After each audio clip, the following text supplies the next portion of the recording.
The drones that came for the USS Calderon that night were not trying to sink her. They were trying to make her shoot. Nothing more. Wave after wave of cheap, slow, almost comical little aircraft, each one priced like a second-hand sedan, hurling themselves at $1 billion of warship, and the trap wasn't hidden in any single one of them. The trap was hidden in the arithmetic, because every time the Calderon reached up and knocked a $40,000 drone out of the air, she did it with a missile worth 100 times as much. And a destroyer only carries so many of those missiles. There's a number, there's always a number. When it hits 0, there's no reloading out at sea. She has to come about, clear the strait, and steam for days to reach a port that can refill her. The cheapest weapons in the Gulf had come to bankrupt the most expensive ship in it. And the only person aboard who saw it coming early enough to do anything was a 26-year-old lieutenant junior grade, who spent that night staring not at the threats, but at a number that kept sliding downward. This is the story of the officer who refused to win. 2342. In the Strait of Hormuz, a little before midnight, the spy radar of the USS Calderon picked up the first of them. A knot of small, slow contacts skimming low off the Iranian coast, spreading out toward the tanker convoy. The destroyer was walking through the dark.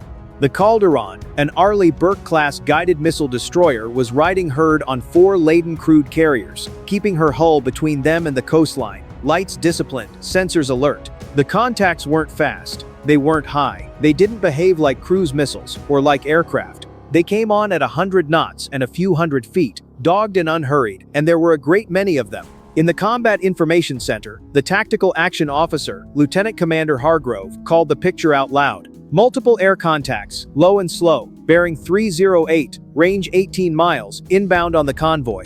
Profile reads one-way attack drones, Shahed type. Count as you watch the screen keep filling. Count is going up. 14, 18, more behind those. The captain was already on deck. Commander Marisol Vance didn't burn a question on whether they were real. The profiles were right there on the screen. Intent. They're not maneuvering on us, Hargrove said. They're maneuvering on the tankers. This is a saturation raid. Vance studied the wall of slow little contacts inching toward her convoy. Set general quarters. Weapons free on inbound tracks threatening the convoy. She held a beat, exactly long enough to mean it. Layer the defense. Don't reach for the top shelf if the bottom shelf will do the job.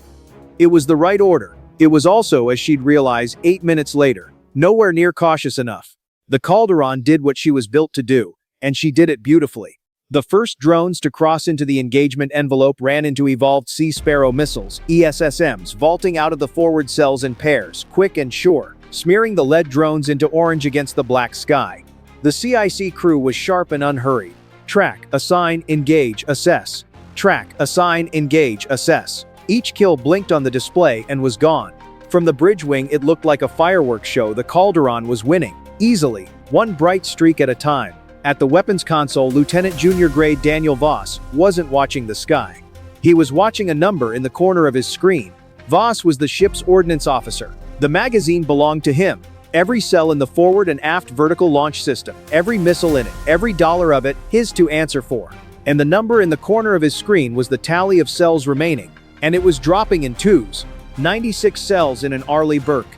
Not all of them missiles that could touch a drone.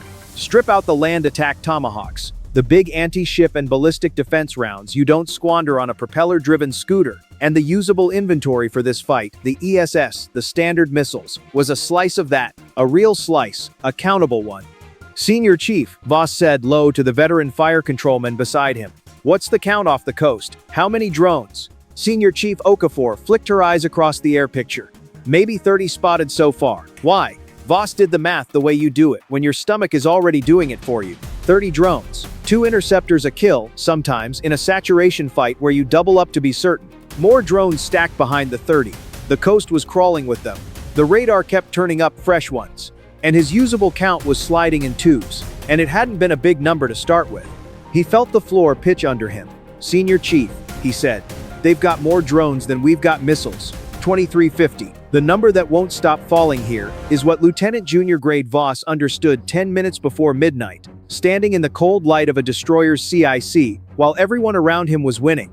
They were going to lose by winning. The drones were no threat to the Calderon's hull. A Shahed is a lawnmower engine bolted to a warhead. The ship could shrug off a hit or two and keep fighting. The drones were a threat to the Calderon's magazine. Every one the ship killed with an expensive missile was a withdrawal from an account that couldn't be topped up at sea. And the other side knew the account.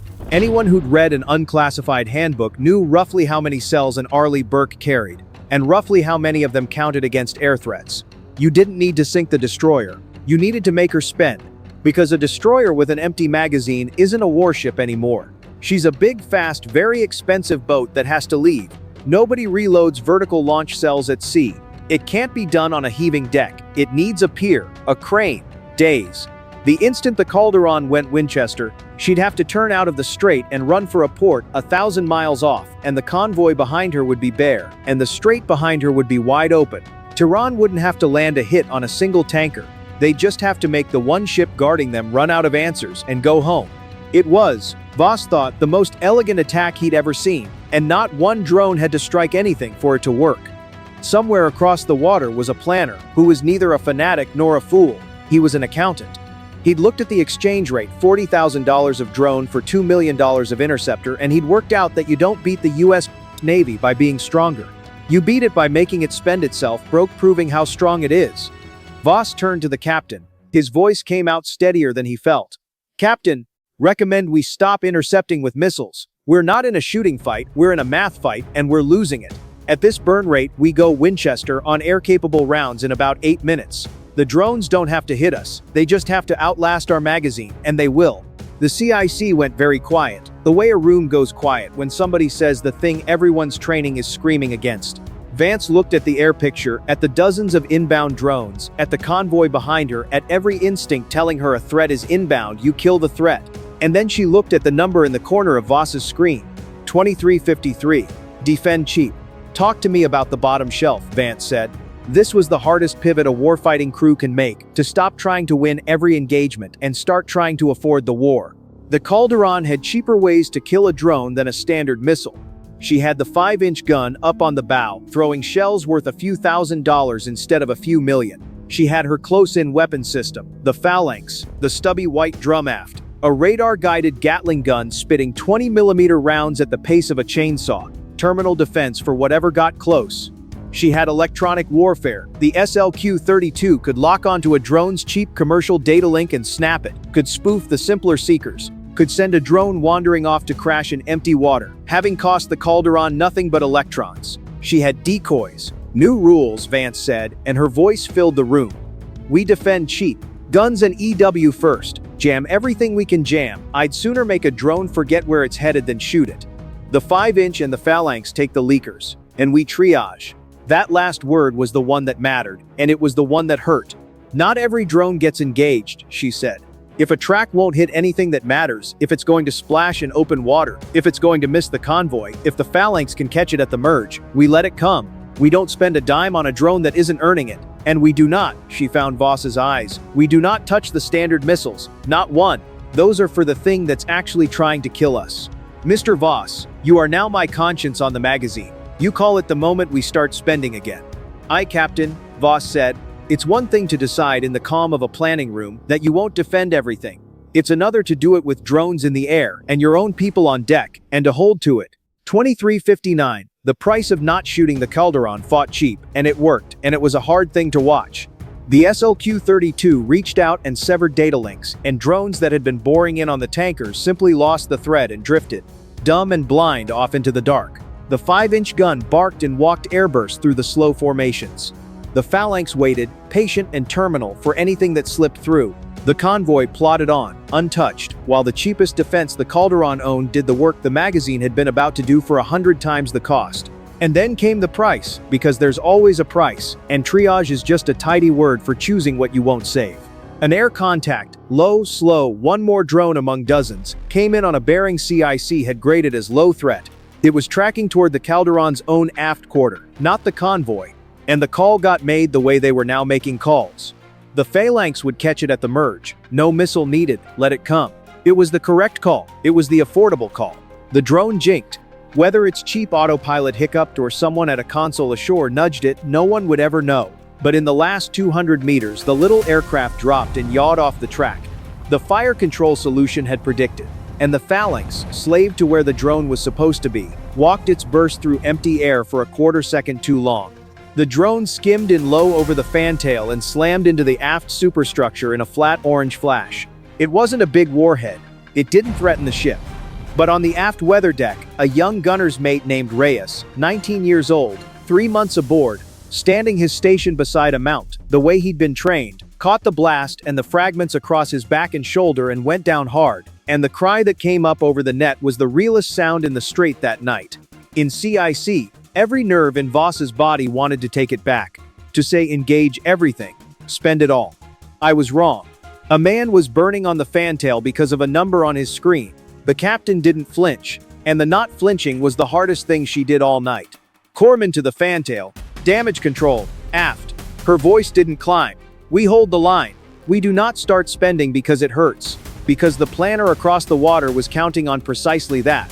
On a wound being enough to make a crew throw out the math and empty the magazine in grief and rage. The cruelest thing about the accounting attack was that it priced in your decency. It assumed that the second one of your own went down, you'd do the expensive human losing thing. The Calderon grieved. The Calderon held. Reyes lived. A corpsman, a stretcher, a long recovery, a young man who'd carry that night on his back for the rest of his life. A real cost, paid on purpose to keep the ship in the fight. 002. The thing the magazine was for. And then 2 minutes after midnight, the reason for all of it came off the coast at Mach 0.9. Vampire, vampire, vampire. Okafor's voice was flat and fast. Sea skimmer, bearing 311 inbound on the convoy. This one's real. It was a single anti-ship cruise missile, the actual weapon, the killing tool, fast and low and 20 meters off the water, the thing the entire drone circus had been built to mask and to disarm. It came in behind the noise of the swarm, in the exact moment the Calderon was supposed to be empty, betting that a destroyer that had spent the last 20 minutes burning drones would have nothing left to answer it.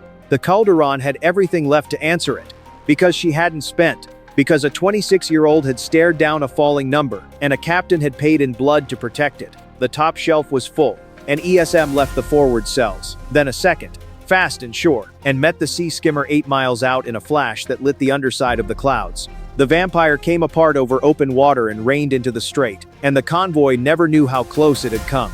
Splash 1 vampire, Hargrove said. Convoy is clear. Voss looked at the number in the corner of his screen. It had stopped falling a while ago. It was still a number. It was still enough. 006. The attack that ran out of attack.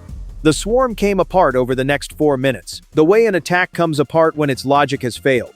There were drones still in the air, but they'd become what they always physically were. Slow, cheap, dumb little aircraft against a ship that had worked out how to kill them for pennies, and refused to be baited into killing them for fortunes. The 5-inch walked through the stragglers. The EW herded the rest off into the empty dark.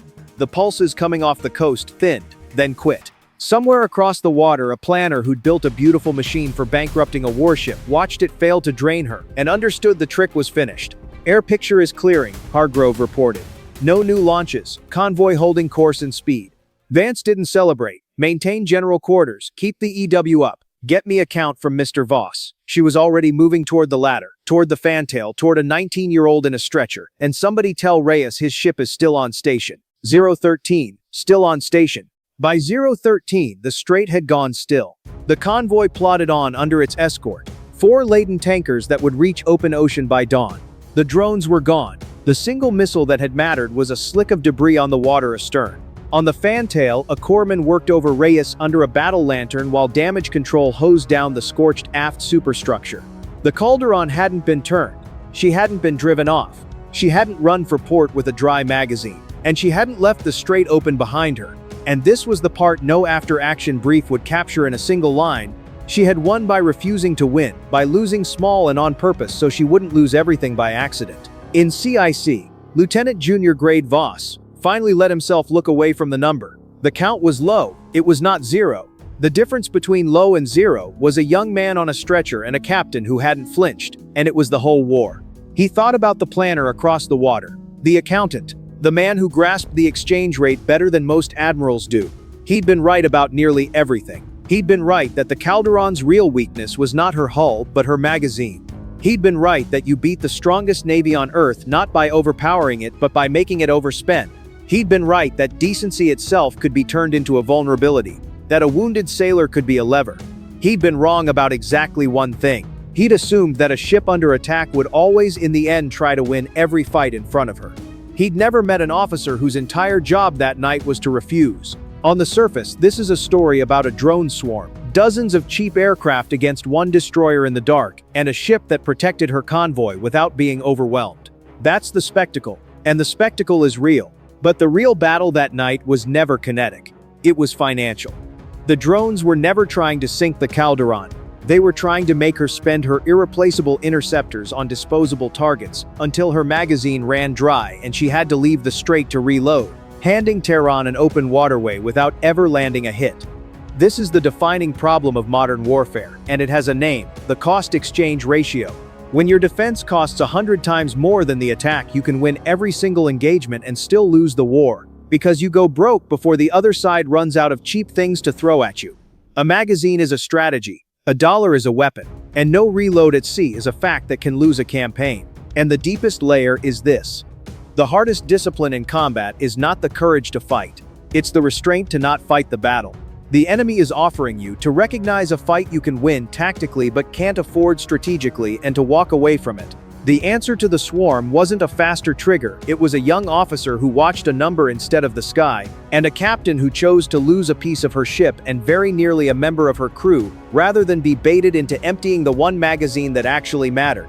Sometimes the bravest thing a warship can do is take the hit it could have stopped, swallow the grief, and keep its powder dry for the shot that counts. Because out here, the most dangerous instinct you have is the one telling you to win everything.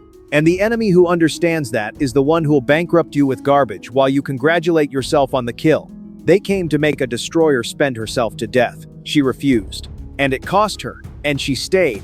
The drones were never the attack. The math was, if you'd been at that console at 2350, watching the magazine drain 2 cells at a time with 30 more drones still inbound, could you have given the order to stop shooting? Could you have let one through on purpose? Tell me in the comments. And if this is the kind of breakdown you want more of, subscribe and stick with the channel. This scenario is a fictional simulation created for educational purposes, based entirely on publicly available capabilities. All characters and events are fictional. Sensors are warned. The board is set. Stay sharp and keep your eyes on the horizon.